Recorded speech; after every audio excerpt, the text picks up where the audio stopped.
Quando estamos pesquisando alguns tipos de crédito no mercado, na grande maioria das vezes a gente presta muito mais atenção na taxa de juros que está exposta, que geralmente é a taxa efetiva de juros.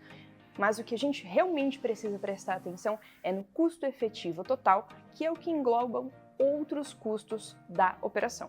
O grande problema é que muitas pessoas não sabem o que é custo efetivo total, ou como geralmente o mercado costuma dizer, CET, e aí fica o grande ponto de como avaliar. Se você é uma dessas pessoas, fica aqui comigo que eu vou te ajudar a entender um pouco mais sobre o assunto. Oi, meu nome é Marina, eu sou gerente de produtos, atendimento ao cliente e treinamento aqui na Cashme. Então, sou especialista em todos os assuntos relacionados a custo efetivo, produtos relacionados a home equity, SFI, Constru Cashme, entre outros. Então, confie em mim que eu consigo te ajudar em todos esses assuntos. Quando você for solicitar um empréstimo, é muito importante que, além de parcela e taxa efetiva, você se atente à questão do custo efetivo total, ou seja, a CET. É essa taxa que de fato vai te mostrar o quanto você vai pagar nesse empréstimo, até porque ela engloba alguns custos que eu vou explicar daqui a pouco e que eles são extremamente importantes para você avaliar se realmente essa operação cabe no seu bolso e até em comparação com outras operações do mercado. Mas, primeiro de tudo, é muito importante explicar o que é essa CET, né? Ou seja, o custo efetivo total. E ela é basicamente a soma de todas as despesas que você vai ter ao longo do seu empréstimo para que você chegue nessa taxa de juros final. Então, geralmente, quando o mercado traz uma taxa de juros de 0,89, 1,30 mais um indexador, é muito importante que você olhe, de fato, o demonstrativo de parcelas, a análise final do seu crédito, para que você entenda esse custo efetivo total e entenda com a instituição financeira quais são esses custos que estão englobados nesse custo efetivo total. Até para que você, como o mercado costuma dizer, compare banana com banana e não banana com maçã. E qual a composição desse custo efetivo total? Nós temos alguns seguros, como o MIP e DFI, que eu vou explicar também daqui a pouco o que é, custos de cartório, custos de análise, IOF e algumas outras despesas que podem incorrer ao longo dessa operação para que ela seja viabilizada.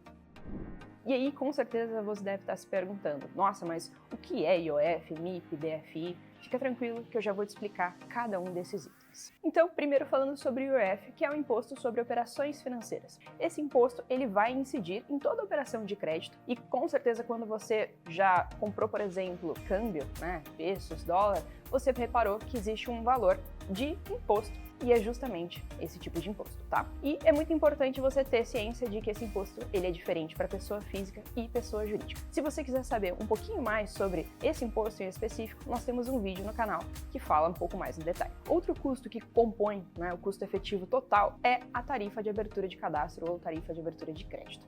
Essa tarifa, ela praticamente é um resumo de todas as despesas financeiras que nós temos com a operação para que ela seja viabilizada. E ela geralmente é um percentual ou pode ser um valor fixo em relação à operação que está sendo feita.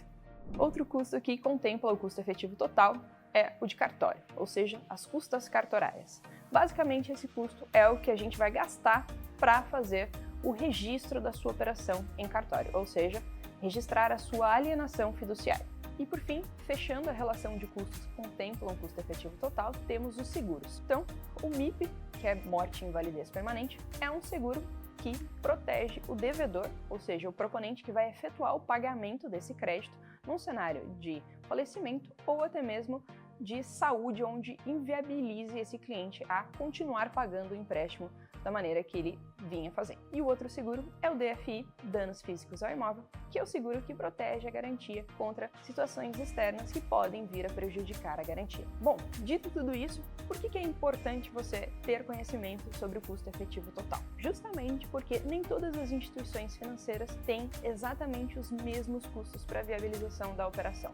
Então, trazendo o exemplo da Cashme, aqui a gente contempla, dentro desse custo, a tarifa de avaliação do imóvel. Existem instituições financeiras que essa tarifa ela é cobrada à parte. Na hora da comparação entre os custos que gerem essa CET, você pode ter uma certa dificuldade de colocar exatamente na mesma página, justamente porque uma instituição financeira pode contemplar um custo e a outra não. Então é muito importante você entender com o seu consultor comercial quais são esses custos para que você tome a melhor decisão baseada nessa taxa e também nos demais custos que porventura você pode vir a pagar por fora da operação. Outro ponto muito importante que você deve considerar na sua análise é que aqui na Cashme nós não cobramos nenhum valor antes de você tomar a sua decisão. Então, se você fizer todo o processo de análise e tiver a sua proposta recusada, por exemplo, ou acabar tomando a decisão de ir para uma outra instituição, a gente não vai ter nenhum custo em relação a isso. Então, você consegue tomar a sua decisão tranquilamente, sem ter uma pressão financeira em relação a essa decisão. E aí você deve estar se perguntando, tá bom, Marina, mas como é que eu faço para calcular esse custo efetivo total? Essa é uma conta muito complexa e o ponto importante que você tem que ter em mente é toda instituição financeira tem a obrigação de fornecer esse valor final para você. Então, você vai ter à sua disposição, sempre numa simulação ou numa proposta formalizada, tanto a taxa de juros efetiva quanto o custo efetivo total. Mas, se você quiser entender um pouquinho mais, você pode acessar o site do Procon e realizar essa conta colocando as informações que lá eles te pedem. Outro ponto muito importante é você se atentar ao tipo de correção do seu empréstimo. Então, se a sua taxa for pós-fixada, por exemplo, e o seu contrato ele for indexado ao IPCA, isso significa que, mesmo você tendo a taxa efetiva e o custo efetivo total, você ainda vai ter esse acréscimo na sua parcela em relação a esse indexador. Então, mês a mês, esse indexador, que pode ser o IPCA, por exemplo, ele vai corrigir a sua parcela, né? Ou seja, o seu saldo devedor, na verdade, em contrato, e essa parcela ela vai ser um pouco maior a depender dessa oscilação.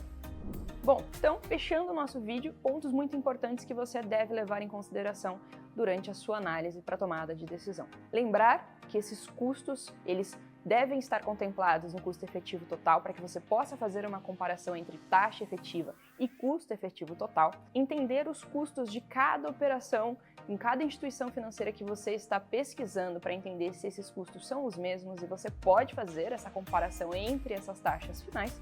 E o mais importante de tudo é, caso você não tenha essa informação sobre custo efetivo total e a instituição te passe apenas a taxa efetiva, solicite ao seu consultor comercial que ele te informe esse custo efetivo total e tudo que ele contempla para que você tome a melhor decisão possível. Obrigada e até a próxima!